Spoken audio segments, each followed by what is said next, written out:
Good evening. My name is Thurman Greco, and this show is called Take This Bread. This is the show of the Good Neighbor Food Pantry, and we're going to talk about nutrition this evening. We have a guest from Woodstock Apothecary, and we are going to discuss the best way for us to stay healthy in the food realm. Because you know, most of the people who come to the food pantry don't have health insurance. Yeah. And the food that they eat is extremely important. It takes on, when you don't have health insurance, food takes on a whole different layer to it. So I'd like to start off by telling, first of all, that a couple of weeks ago, I went over and I saw you. I took all my vitamins over and I said, you know, what works and what doesn't. And I was just blown away when the first thing that I heard was, well, you can get rid of this vitamin totally, and what you should eat every day is blueberries. So we got rid of a vitamin completely and substituted with that with food. How does that work? Well, what people don't realize when they go to the store and buy a vitamin is that they're not they think they're buying a ground up orange or some ground up blueberries, but in 99% of the case, they're getting an isolated synthetic chemical. For example, there's a lot of people in the supplement industry that don't want people to know this, but 99% of all vitamin C is actually made from corn in China. There's no food involved, yet these companies stick pictures of oranges and lemons on the label, and it always makes me laugh because that didn't come from a farm, it came from a chemical factory in China. Wow. Is there anything on the label of a vitamin that says it's made in China? No. Companies don't have to list because of poor regulation by the FDA of the supplement industry. They don't have to list where their chemicals come from. But even that is focused on the wrong thing. We should be focused on the fact that vitamins are attached to specific cofactors in food. So when we eat food, we're getting so much more than the vitamin. I mean, an orange has over 10,000 constituents that we've found just so far. So we're not getting those other 9,900 compounds. The man who discovered ascorbic acid, he won the Nobel Prize. His name was Dr. Albert Spent Georgi. He was treating scurvy patients. He gave one group paprika peppers and another group the isolated ascorbic acid that people buy and think is vitamin C. The paprika pepper group got better much faster and did very well, whereas the plain ascorbic acid group did very poorly and took much longer to recover from scurvy. To treat scurvy, you need several thousand milligrams of ascorbic acid, whereas you can treat it with a couple drops of lime juice, which only contain 5 milligrams of vitamin C, but contain all those other cofactors. Wow. So the next time we're coming down with a cold, we should eat oranges. Don't buy orange juice. What people don't know about commercial orange juice is oranges aren't in season all year round. Orange juice companies juice a whole bunch of oranges, keep them in a tank for a year, up to a year. It's then this waterless, tasteless fluid. And then they add a flavor pack to it, which is an assortment of chemicals and synthetic ingredients that they don't have to list on the label to give it its taste. It has zero nutritional value. It's just flavored water. So this is what I always try to get across, eat an orange. Eat some berries. Okay, so the next time that I think that I need vitamin C, what I'm going to do is go for an orange. Go for an orange, yeah. Would a lemon substitute as well? Absolutely. It could be any fruit or food. For example, red peppers have lots of vitamin C. Broccoli has lots of vitamin C. Broccoli also helps to prevent you against certain cancers like breast cancer and colon cancer. So not only are you getting that vitamin C, but you're getting other benefits too. So what about these powders? Oh, yeah.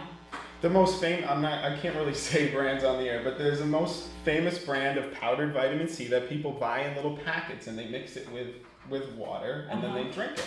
Let's talk about what goes into making that. Fructose made from corn.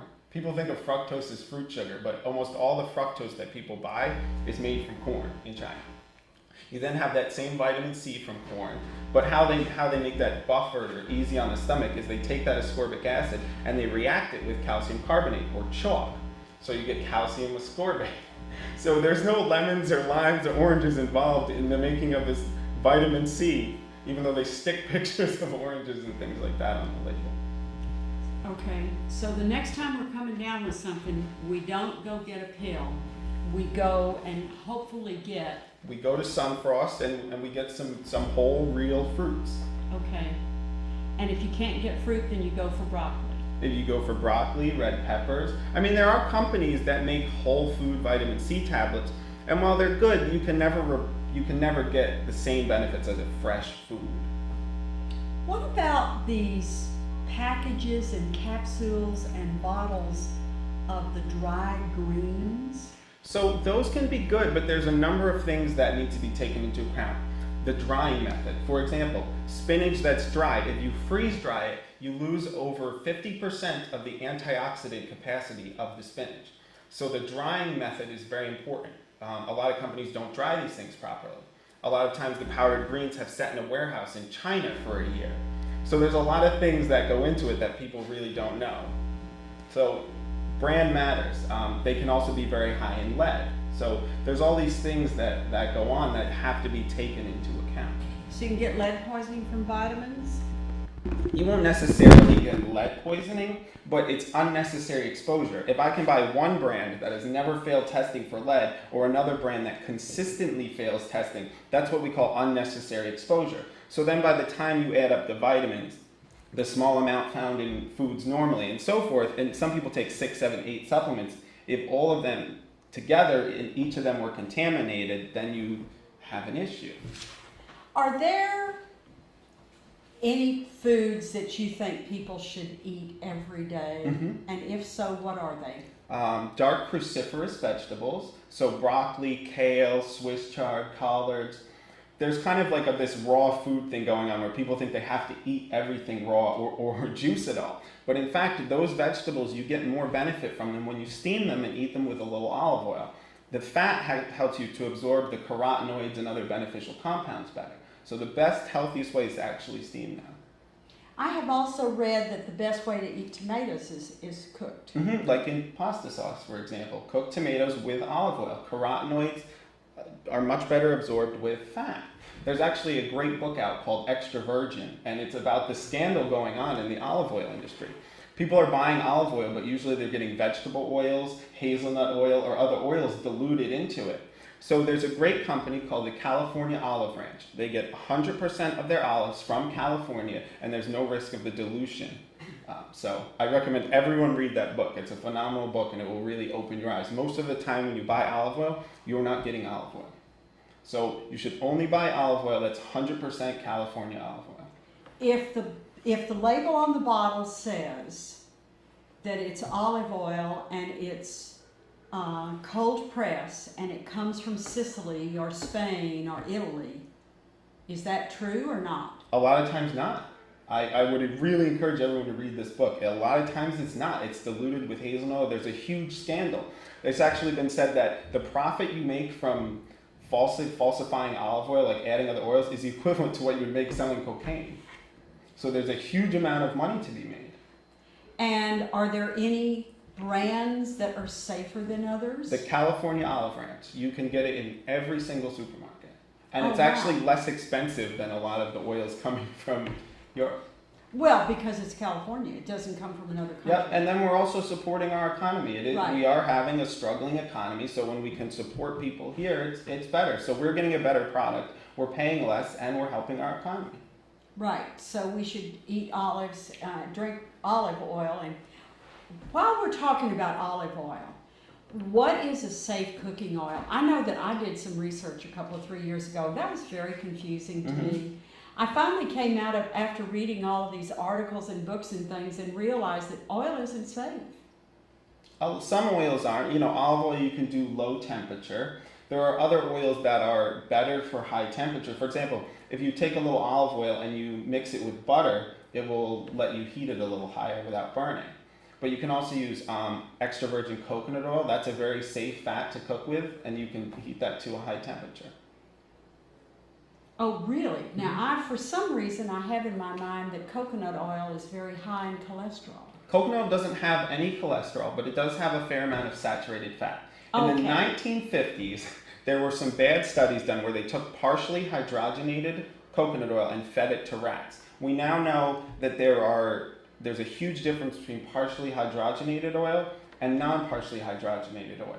So coconut oil is completely safe. There's no risk of clogging your arteries or any of that. Because it's a vegetable. It's not partially hydrogenated. Ansel Keys, the man who is responsible for the fat will kill you, fat will give you a heart attack, his study was completely flawed. Initially, he surveyed 16 countries. 6 supported his hypothesis that fat will give you a heart attack. 10 did not. So we just left those 10 out. I mean, that is an example of terrible science. Yes. Science is very important, and it's the only way we really learn things, but we have to always be on the lookout for bad science. So people need to, what should people eat for breakfast? Mm-hmm. So it depends.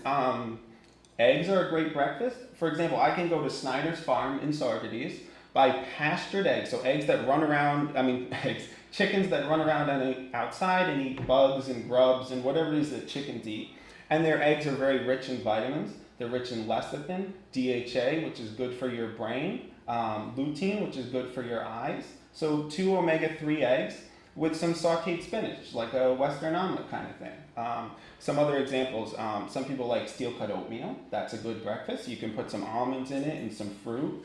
You know, now it's almost the time where at the ice caves in Ellenville, the entire mountain is covered with wild blueberries. So you can go pick a whole bunch for free and freeze them. So that ties into our really healthy eating and low cost. Literally, those blueberries will cost you nothing. You can go to the health food store and just get steel-cut oats out of the bin, cost you very little.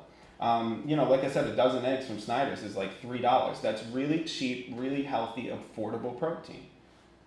I'm of the mind that eggs are one of the most reasonable foods to eat, and that yogurt is also reasonable. Mm-hmm. But people with yogurt, we want to buy plain yogurt. People buy these flavored yogurts. Like one little flavored of the most popular natural brand has 6 tablespoons of sugar in it. That's more sugar than we need in the entire day. So buy plain yogurt. There's great brands. There's Hawthorne Valley Farm, which is a local pasture-based farm in Ghent. There's Ronnybrook Farm, which is in Red Hook. Those are great farms that make pastured yogurts. There's 7 Stars, Butternut. So there's a lot of good companies making pastured yogurts that are not very expensive. And grass-fed dairy products are rich in a natural form of CLA that prevents breast cancer. They're rich in calcium, carotenoids, vitamin D, vitamin A. So they have a lot of nutritional value. Cows are supposed to eat grass, so we want to support farmers where the cows actually eat grass. Right, because yes, and they're not locked up in cages and things. Exactly. There are so many great local farms around here. I encourage people to get to know your farmer. We have the farmers market here in Woodstock. You can meet the farmers, you can talk to them, you can ask questions. There's a CSA in Sopas called Veritas Farms. Paul and Stephanie are wonderful. You can go to the farm, pet the animals, see how they do things. There are so many amazing farmers around here really working at producing truly organic food. Not like the #1 seller of organic lettuce in the U.S. grows their organic lettuce right next to the non-organic lettuce. And that's not organic. And then it's shipped from California, or we get strawberries from Chile. I'll take a local non-organic strawberry over an organic strawberry from Chile any day of the week. There's actually a great project called Hudson Valley Harvest. It's hv-harvest.com. They take local produce, they blanch it, clean it, and then they freeze it. And then they sell it to supermarkets like Adams and things like that. So you can get local, even frozen vegetables in the winter. So there's so many great farmers doing so many things around here. My #1 step to be healthy is get to know your local farmer. One of the things that we did when we moved up here is I went to the different grocery stores and checked out their waters. Mm-hmm. And when you read the labels on the water bottle, then you figure out where the spring is. Mm-hmm. And we took a couple of trips out, looking to see where the water comes mm-hmm. from. Not that seeing where it comes from tells you anything about the quality, but we were able to see where the water came from, and it was a fascinating thing. And mm-hmm. of course, going to see where the farm is incredible, because mm-hmm. people don't do that anymore. Yep. They have no clue. Mm-hmm. Yeah, people they think that meat is this styrofoam package that they buy in the store. They have absolutely no idea what's actually going on. And the only way to know is to visit your farmer. Most of them are so nice, they love it when people come visit. Supporting a CSA is a great way to support the local economy. Plus you get tons of great produce and you pay very little for it. Right. Farmers markets are really, really cheap ways to get a lot of good nutrition. I mean, and some of it you should blanch and you should freeze and save it for the winter. That way you have really good nutritious food all through the winter. Canning was a practice that people used to do a lot more that preserved food, and it's good. More people should do it. You get food much cheaper and much healthier. Are you a vegetarian? I'm not. You are not? No. I definitely am. Mm-hmm. And that's okay. Any diet can be healthy, besides some of the crazy fat diets like the cabbage soup diet or whatnot. What people tend to be focused on the wrong thing. Being vegetarian is fine. Eating, less carbs is fine. Eating less fat is fine. But what we need to be asking ourselves is, am I eating real food? That's what people need to be focused on. Not is it organic, or is it low carb, or is it paleo, or is it real? Going back to when I first came here, when I first moved here, it's been a number of years, but I spent probably 2 to 3 years taking classes at SUNY Ulster in Kingston, because there were just all kinds of things, and I felt like this was a way for me to get into the community. And there was a woman who taught a class in nutrition, and I got drummed out of the core there. She kept talking about nutrition. There was not a food served, prepared, discussed for like several weeks. We met for like 2 hours at a shop for like 5 weeks. There wasn't a food there. And when I made a remark about it, she came over and quietly said, "I did not appreciate that crack you made." I said, "Well, where's the food, guys?" Exactly. So finding real food can be a challenge. And when you talk to the people who do a lot of couponing, everything they get is processed, which is scary. If they took, some of these people spend like 6 to 8 hours a week couponing. If they went to the farmer's market, got a bunch of fresh produce, canned it, froze it, they would spend the same amount of money, but they would be getting real food. And so we make choices. And so they're choosing couponing for fake food instead of more time in the kitchen. If you want to be healthy, you have to use your kitchen. That is just the way it is. People don't want to take responsibility for their health, for the most part. They're completely focused on the wrong thing. Like I said, the 6 hours a week that they spend cutting coupons out of the newspaper, they could be canning and freezing local fresh produce. Hell, they could grow a garden, and then it's free. Yes. What about raw food? What is the deal with that? So raw food is kind of becoming its own kind of thing now. It's food that's not heated over 108 degrees or 112 degrees or 104, depending on which raw food you talk about. These are people that believe that all of our food should be eaten raw because it contains enzymes which will heal our body and things like that. There's nothing wrong with eating real food, but it's kind of a simplistic model, and it kind of ignores physiology. Because enzymes, when we take them, they're destroyed in the digestive tract. So they're not going into our bloodstream and doing things. But it's good to eat some raw food and some cooked food. And if you want to be a raw foodie, that's fine. The issue with certain raw foods is you have to make sure that they're consuming enough protein and zinc and B12. That's some of the common deficiencies that raw foodies. But some raw sources of zinc, for example, are pumpkin seeds. So you just eat raw pumpkin seeds and then you can get enough zinc. Protein can be supplied by nuts, for example. So there are ways to do any diet healthfully. But all of these people, they have their niche. The raw foodies hate people that cook food. The vegans hate the people that eat animal products. The paleo people hate the people that eat carbohydrates. Instead of coming together and saying, hey, let's work together. Let's work together to get the crap out of our food supply. Let's work together to get genetically modified food out of the food supply. They all just want to quarrel with each other when they agree on like 80% of the same thing. But they spend all their time fighting instead of working towards a goal.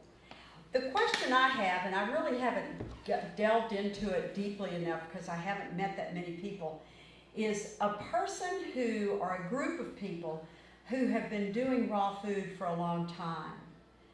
I am curious to know how their bodies age. It depends. Just like a lot of aging has to do with genetics, it's about, you know, our lifestyle choices besides diet, stress, how much stress we have, the environment we live in, you know, things. So there are other things, but you can have raw foodies that live for a long time. You can have raw foodies that live for a short time. You can have vegans that live for a long time, meat eaters that live for a long time, and in those same categories, people that die very soon. It's not, you can't really make a correlation like that. It's very much individual, because like there are, I call them potato chip vegans. They're vegans that live entirely on chips and starch. And they're not healthier than the guy that's eating, even if it's bad, poor quality meat, they're no healthier than him. So it really, you know, the healthiest diet is to eat a variety of food, lots of colorful fruits and vegetables, good fat, and good protein, and we need carbohydrates. So the best sources of carbohydrates are nuts, seeds, beans, and vegetables. And so we need carbohydrates. There's all these groups, they want to eliminate like one macronutrient, but our bodies need all three. We just want to make good choices in the groups. And again, you can be vegetarian, you can be vegan, you can be raw, you can eat meat. It's, are you eating real food? And that's what it comes down to. Any diet can be healthy, any diet can be unhealthy. Like, well, except for like the cabbage soup diet and things like that. They can never be healthy. Those people just eat cabbage soup and nothing else. So any diet that incorporates a wide variety of healthy, real food can be healthy. You know, talking about genetics, there are a lot of people in this area that live a long time. Mm-hmm. There are a lot of people way in to their 90s. Mm-hmm. And my observation genetically is that these are Italians and Sicilians, which leads me to believe that possibly the Mediterranean diet has some validity. Well, what we think of as the Mediterranean diet is not at all what's actually eaten there. So that needs to kind of be thrown out the window. While consuming a large variety of plants and some whole grains is good for you, in Greece they eat tons of lamb, which is a very fatty meat. Yes. In Italy they eat tons of seafood. So it really depends on the area. All the areas of the Mediterranean eat differently. The Greeks also eat a lot of cheese, like feta cheese, for example. So you can't, people are always trying to lump things together. What the Mediterranean population, though, has in common is they work less than us. They have a much more leisurely lifestyle. Their meals take hours. We shove food down our throat and run. Nobody actually sits down and eats and chews their food. And they eat with family and friends. And so there's a lifestyle component to it. It's not just what they're eating, but their food is fresher. They eat less processed food than we do. So there's so many things that come into play. And like I said, each country in that Mediterranean area eats differently. They also have food that doesn't have artificial coloring and artificial flavor to it. I mean, the food really is real. It's real. Like the fish is caught that day and then they buy it in the market. They go grocery shopping every day. Most of the produce you get in the supermarket comes from all the way across the country. It's picked unripe and then gassed. But when you get strawberries from Gill's Farm, they pick them ripe and then you buy them and then you eat them. And the nutritional value is far higher than that organic strawberry you got that was picked unripe. And so the nutritional density of our food is very poor for the most part. So there's all of these things that come into play. It's not a simple issue. Well, and of course, as we get older, we all have biases. I have developed a real bias against anything from Latin America. I lived in 2 countries in Latin America, and based on that experience, you can't believe anything that those people say. If there's $1 to be made and you can put it on the side of a box, and what has been poured on the chemicals that have been poured on those foods, we have no idea. I mean, there isn't much control in this country, but there's none out of this country, I believe. Well, I mean, that is an issue, but again, we all develop biases. You can list 100 things from Latin America that they do bad to their food. I could list 100 things that we do here that's bad to our food. So it tends to be a What are some of the worst things we do to our food here? Well, the picking it not right, the the thinking that our food is organic when most organic food is made by Pepsi and Coca-Cola and those big corporations. Genetically modified foods are horrible. And in so that the sense that we haven't properly tested them. Monsanto, if let's say I am a farmer and I've been growing corn for all these years, I save seeds, blah, blah, blah, I grow corn, it's nice. If the farmer down the road uses Monsanto seeds and they pollinate and they end up in my corn through no fault of my own, Monsanto can sue me and I can lose my farm, even though I didn't do anything wrong. So the non-regulation of genetically modified foods is absolutely horrible, and that needs to change. People have a right to know what they're eating. Those foods need to be labeled. I mean, you're taking the genes of other things and inserting it in like a tomato. Farmers are losing thousands and millions of dollars every year because of this, because they don't, they're not allowed to save their seeds. They have to buy them every year, even though in the past they would be saving their seeds. I mean, there's in the news, hundreds of farmers in India committed suicide because of what happened because of Monsanto. So we need to get that under control. So some of the pesticides we use, not all of them, like we're one of the last countries that allow this certain pesticide on tomato, the last industrial country to allow that. Europe has banned it. It's highly toxic chemical. So we use that on our tomatoes. Our agriculture processes, we just use tons and tons of pesticides over and over again, when instead of growing a different amount of crops in an area, instead of growing 1 million acres of corn, let's grow things together. That reduces pests, it reduces the amount of pesticides needed, things like that. It's just changes that people don't have the time or the energy to make. And part of it is in our government. We subsidize wheat, corn, and soy. That's all we subsidize. We should be subsidizing broccoli and cucumbers and things like that, but it's not as profitable. If we just stopped subsidizing wheat, corn, and soy, most of the processed food would become more expensive than the healthy food. That's all we would have to do. Farmers would go back to grazing their animals on grass instead of pumping them full of corn. But we artificially keep the price of corn low by subsidizing it. Corn is... I'm not talking about like Gill's Farm that grows corn and we eat corn on the cob. I'm talking about the corn we put in our gas tanks, high fructose corn syrup, cheese doodles. These are what people eat mostly, soda, cheese doodles. Yes. And we put it in our gas tanks. It makes our gas more expensive. It rots our gas tanks.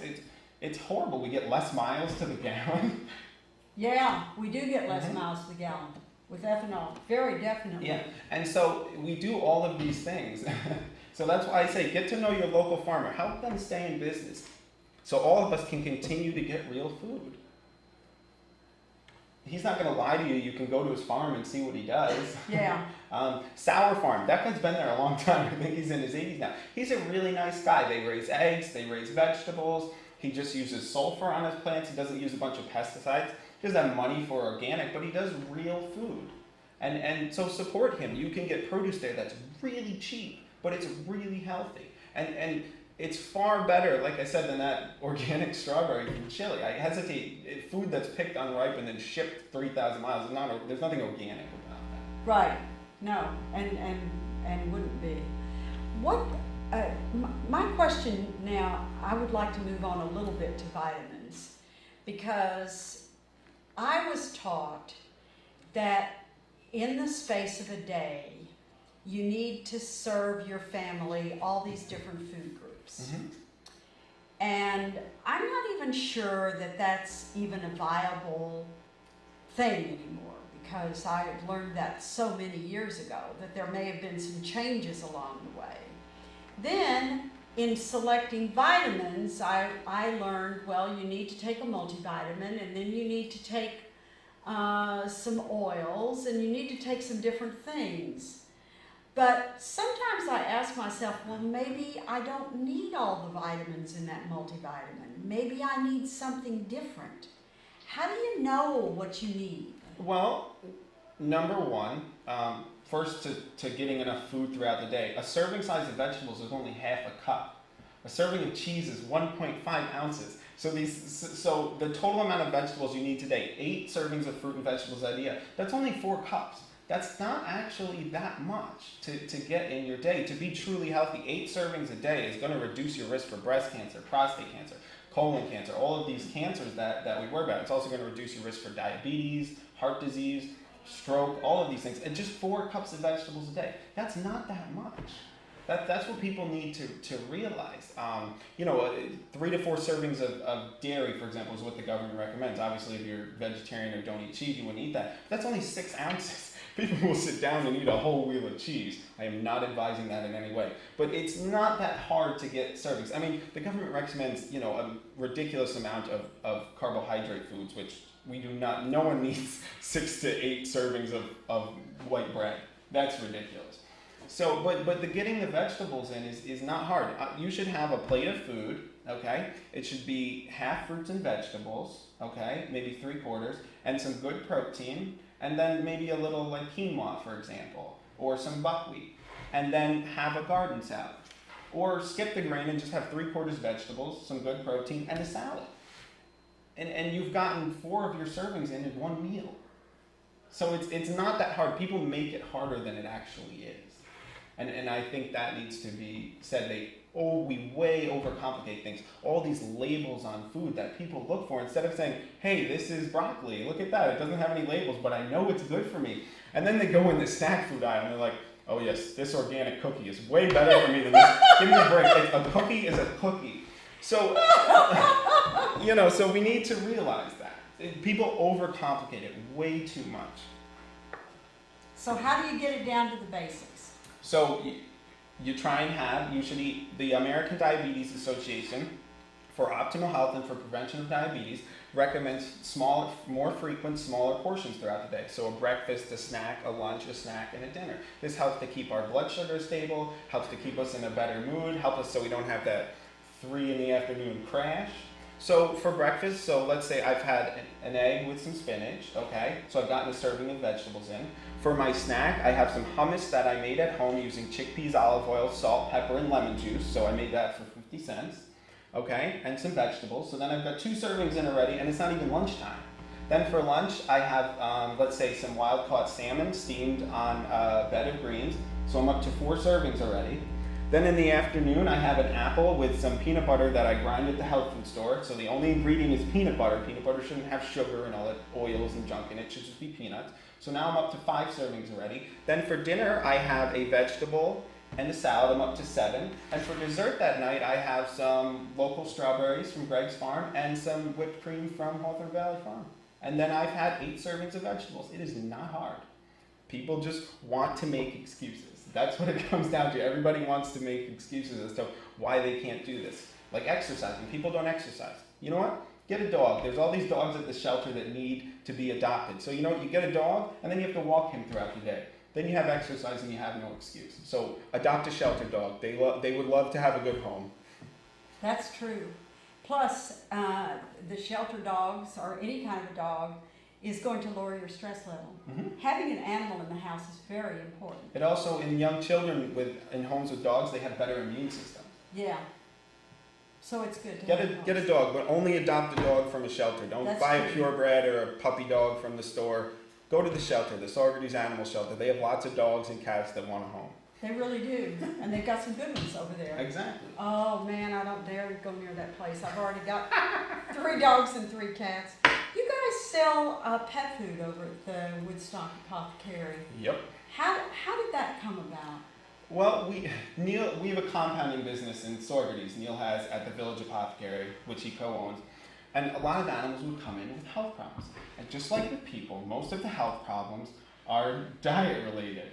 So this is going to get me in a lot of trouble, but a cat is an obligate carnivore. That is the technical term for a feline. Obligate carnivore. They are carnivores. And yet, what do we feed a cat? Kibble. In order to make kibble, it doesn't matter what brand, whether you get it from fancy pet stores, PetSmart, or the grocery store, the minimum amount of starch that goes into making kibble is 40%. So you are feeding a carnivore 40% starch. There's going to be breakdowns there. Now, there's always going to be, just like there's always going to be that guy that ate sausage and smoked cigars his whole life and lived to be 300 years old. There's always going to be pets that are fine. But for the most part, we have breakdowns. We have, across all species and types of cats, the same breakdowns. That can only come from diet. So in addition to 40% starch, we then pack these foods full of whole grains and vegetables. For you or I, that's great. A cat is not a person. You should treat a cat like your family. Love it, take care of it, get it regular checkups, get the rabies shot, yada, yada. But he needs different diet. On pet food packages, this drives me nuts. We see pictures of vegetables and whole grains. They're advertising to you. What does a cat need? Cat needs meat. But not just meat, organ meats. Yeah. A cat just fed muscle meat will develop lots of joint problems. It needs organ meats, it needs fat, and it needs bones. Mm-hmm. And that's what a cat needs. The same thing with a dog. People say that, oh, well, dogs can eat some vegetables, yada, yada. The technical term for a dog is facultative carnivore. It means in times of starvation, they can eat some grains and things like that. Hunters, the first domesticated animals, were fed millet in times of starvation. And they were very sickly and couldn't hunt, but they survived until hunting time when they could feed them meat again. Dogs need meat, organs, bones, things like that. Same thing. But our pet foods are all starch and vegetables. Dogs do not produce the enzyme cellulase. They cannot break down fruit and vegetable matter. It is physically impossible for them. Their gut is too short, and they don't produce the enzyme cellulose. So you have a lot of bowel issues with dogs. You have skin problems. You have inflammatory conditions. You have joint conditions. A lot of big dogs, German Shepherds, Labradors, people think, oh, they have to develop hip dysplasia. They all have hip dysplasia. Not true. What happens is, in months 9 through 12, which are the most important in a large breed dog's life, they are fed too much carbohydrate. This causes them to grow too fast, and then they develop hip dysplasia because they are given carbohydrate when they need tissue-building nutrients, which can only be found in animal protein. Right. They have to eat meat. But they need organs, bones, and fat just as importantly. Yes. And so you can make a healthy homemade diet, but a lot of people don't want to cook for their dog or don't want to do raw, and that's fine. But then if you're going to buy commercial food, it has to be species appropriate. And that's very, very important. So species appropriate food should have supplemental fat like lard and sunflower oil. Things that maybe you or I shouldn't eat a lot, but again, this is a dog and we have to remember that. So dog food should be disgusting to us, to be frank. And a dog food should have a lot of organ meat, it should have bone meal, and it should have muscle meat. And that's what pet food should have. It shouldn't have fruits or vegetables. That's on the package for me or you. Plus, and it shouldn't be kibble. There is no good kibble on the market. Zero. Not any company. It's heated to a high temperature. A dog and cat's jaw is not set up for chewing. There's that myth that kibble cleans the teeth. It does not. It leaves sugar on the teeth. If you ate a bunch of sugar all the time and never brush your teeth, you would develop the tooth and gum problems that dogs and cats get. Kibble does not clean the teeth. It causes teeth and gum problems. So these are all things we have to remember. Again, it doesn't have to be pet food from my pharmacy, but the ingredients should reflect a species-appropriate diet. Sure, in the wild, a wolf will eat a blueberry or a little bit of something in an animal's stomach, but that represents less than 5% of the diet. What we're feeding our animals is 40, 50, 60, 70% starch. And that can't be. That is why we have so many health problems in dogs. Same way we have so many health problems in people. We eat bad. And we don't exercise our dogs because we're too lazy to go for a walk, so we don't take the dog for a walk. So we need to start taking responsibility. And taking the dog for a walk. Mm-hmm. Maybe having a couple of dogs and taking it for a walk. Mm-hmm. What kind of dog food do you sell at Woodstock Park? So we sell Abity Pet Food. It's actually manufactured in Poughkeepsie, New York. It's like we just talked about, meat, bones, organs, things like that. That's all it is. And they have to add a certain amount of vitamins because the AAFCO or something requires it. Well, now does it come in boxes or bags or Well, cans? it comes raw, canned, granular, and kibble. We do not recommend kibble because there is no good kibble. Even the company admits that is their worst product because it's a minimum of, it's 40% starch. You can't feed an animal 40% starch, a carnivore, and expect good things to happen. So they fully admit that, but it comes, raw food. The thing that with raw food that people need to realize is dogs can be fed and cats can be fed raw food, but you cannot switch to a food that has a massive amount of carbohydrates right over to a raw food. The dog will get intestinal parasites because what happens, all of this time on hard carbohydrate, high fiber food, the pH of their intestines go up and they have a lot of inflammation and mucus and things like that. And then worms will start to live in there from the uncooked meat. So you have to switch a dog from a hard carbohydrate food to a proper protein-based cooked food, canned or granular. And after a couple months on that, then if you want to do raw, it's fine. But if you just do that straight transition, your dog's going to end up with worms. So, but so canned, raw, and granular. Granular is really cool. It looks like brown sugar. You mix it with room temperature water, chicken broth, and they eat it like a paste. And you like that? Yeah, and that's actually the healthiest because it's never all the ingredients are cooked separately. The essential fats that the dog needs are added in at the end, so they're never heated like with kibble and canned food. So that's actually the best choice. So you have dog food as well as cat food over there? Same forms: raw, granular, kibble, canned. And do you ever get any clients that say my pet didn't like it? Yep. So I'll explain that to you. So let's say you had a kid and all he ate was junk food. He's not just going to start eating healthy. I mean, that's what it comes down to. I mean, we have cats that come in and they say, oh, he's got skin problems or he gets urinary tract problems all the time. Yeah, because you're feeding a carnivore all starch. What do you think is going to happen? Yeah. And people are like, my dog likes vegetables. Yeah, kids like candy. It doesn't mean that it's good for the dog. Right. Dogs, and I can't emphasize enough, do not produce the enzyme cellulase. That is just a biological fact. So in order to break down fruits and vegetables, we need to produce the enzyme cellulase. It's just a fact. We also have to have a certain length of intestine in order to allow for fermentation of that food. And we also have to have the proper jaw. Like humans have canine teeth and molars for chewing and crushing. Dogs and cats just have canines. They are not meant for chewing. They are meant for ripping flesh and swallowing. Right. And so we have to take that into account when we feed them. The healthy, there's an awesome website called Raw Dog Sushi. They will ship you all kinds of cool raw foods for your dog. I don't sell them, but I'll gladly talk about it. Another great company. They do dog food right. If you want to do raw food, they do it really, really well. Where are they located? Oh boy, I think Texas maybe. I hate to say that on the air in Woodstock, but I think they're in Texas. Not local. Well, that's okay. But again, there's a local company that does it well too, called Fleischer's in Kingston. They make raw meat dog food, and they're located in Kingston, New York. Fleischer's, they're a butcher shop on Wall Street in Uptown Kingston, and they make real dog food that's really good. They make ground up meats and organs and bones for dogs. It's great food, and that's a local company. One of the problems that I have with feeding my dogs is the fact that they are teeny dogs. Mm-hmm.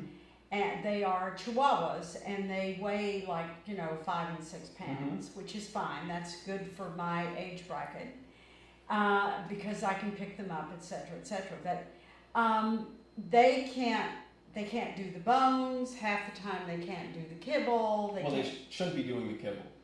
Right. They get kibble as like a treat. I have it available in a dish, but it's not their and they don't like it anyway, and they can't chew it anyway because their jaws aren't strong enough. So but to offer them like a bone, like dogs get bones and chewy things, like they get pig's ears and stuff. Pig ears are great. My dogs can't chew them; Yeah. they're too big. The So pig's ears are as big as a dog. So you would want a food that incorporates that ground up bone in there, so Yes. that they're getting it, but you don't have to worry about it. Right.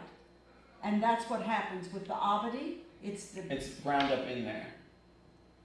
And then you have a dry powder that I could put out. Yeah, it looks like brown sugar, but you mix it with room temperature water or unsalted chicken or chicken broth until it forms a paste, and then they eat it like that. And like in little dogs, toy dogs especially, get those tooth and gum problems really bad. Within 6 weeks on this, it clears up the tooth and gum problems. Wow. Because you're eliminating that sugar left on the gums. I always laugh when people are like, I have to brush my dog's teeth. No, you don't. You have to feed them better. Yeah. Well, and the little dogs, like Yorkies and the little Chihuahuas and things, their teeth are just in really bad shape because they are so teeny. No, it's because of the food. There's Right. nothing. But if you get rid of the kibble out of the diet, those teeth and gum problems go away. Yeah. That's what people need to. It's a completely man-made problem. In addition to us breeding those dogs So into teeny. such problems. Yeah. They have other, like bulldogs have breeding problems and things Yes. like that. So in addition to that, we have the breeding problems. But most of the dogs, just like most of the people problems, are diet related. Well, too, also, animals have a tendency to absorb the stress that humans, and humans right now are so stressed. So the dogs are all stressed out, and the cats are all stressed out, and they're picking up a lot of this from the humans. So if a person is really stressed out, as most people are, What kind of things should you eat? What kind of vitamins should you take? So foods that are good for stress, have a piece of chocolate. Have some good, nice, dark chocolate. We have lots of chocolatiers in the Hudson Valley that make wonderful chocolate. Have a piece of chocolate. Sit down, look at funny cat pictures, read on the internet. Do something that makes you laugh. Take a walk in the woods by the water with your dog. Those are things that are de-stress. Have a nice glass of lemonade and sit down and relax. Nobody takes breaks. Our bodies are in a cycle that goes up and down throughout the day. In America, we just push through. You got to take little breaks here and there. That's very, very important. Again, we have to move from a society that's what can I take to what can I do? And we have to move more in that direction. Yes, there are certain vitamins and supplements that can help, but we need to get the other stuff down first. So what can I do to improve my life? That's what people need to ask themselves. And it's